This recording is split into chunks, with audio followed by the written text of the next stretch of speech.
कि राजा जी के तू रला हो दहिया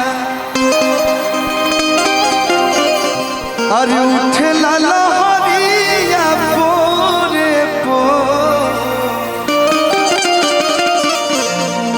तो पिया जी के तू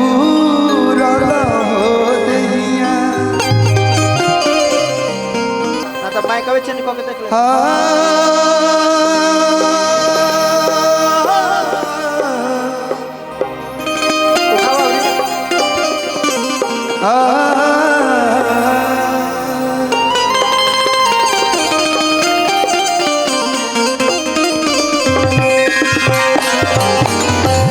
कि हमके अपन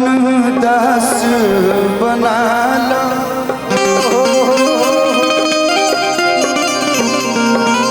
विनती करी हजार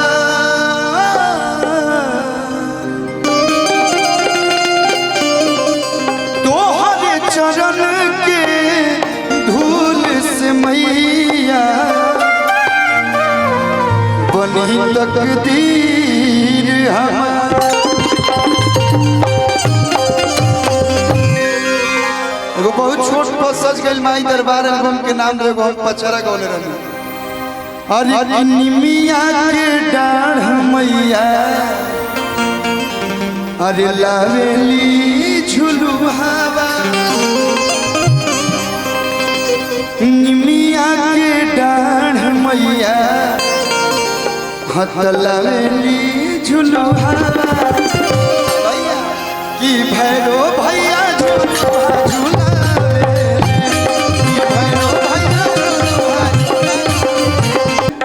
ना चल जाई गाना बजा के लॉलीपॉप कि हमारा रसी भी टीम जीत गई हो मैं आरसीबी का सपोर्टर था शुरू से देखो मुंबई इंडियंस बैठा है लेकिन भैया कहाँ अगर ये नहीं है तो हम अपना कार्यक्रम आगे चालू करें ब्रेकर डाल दिए हैं आप लोग एक लाइन सोहर झुमारी हरी झुमारी हरी झुमारी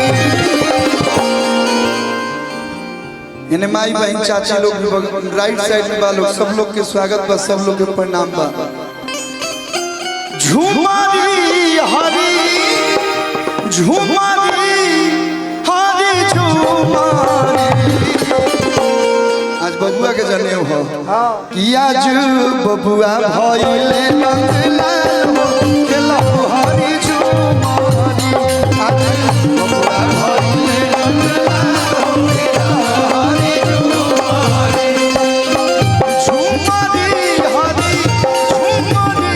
हरी झुमारी झुमारी हरी झुमारी हरी झुमारी झुमारी हरी झुमारी हरी झुमारी अब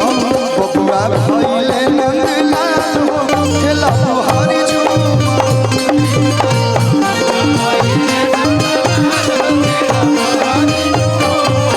बबुआ भइले नंदलाल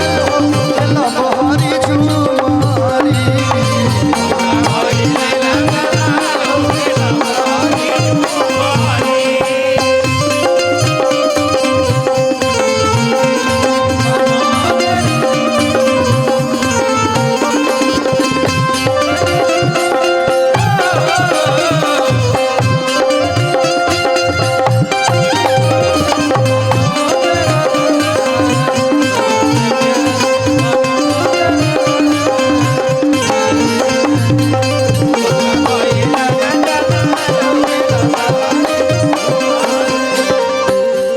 अब ऐसा ना टेबल लाके बने तो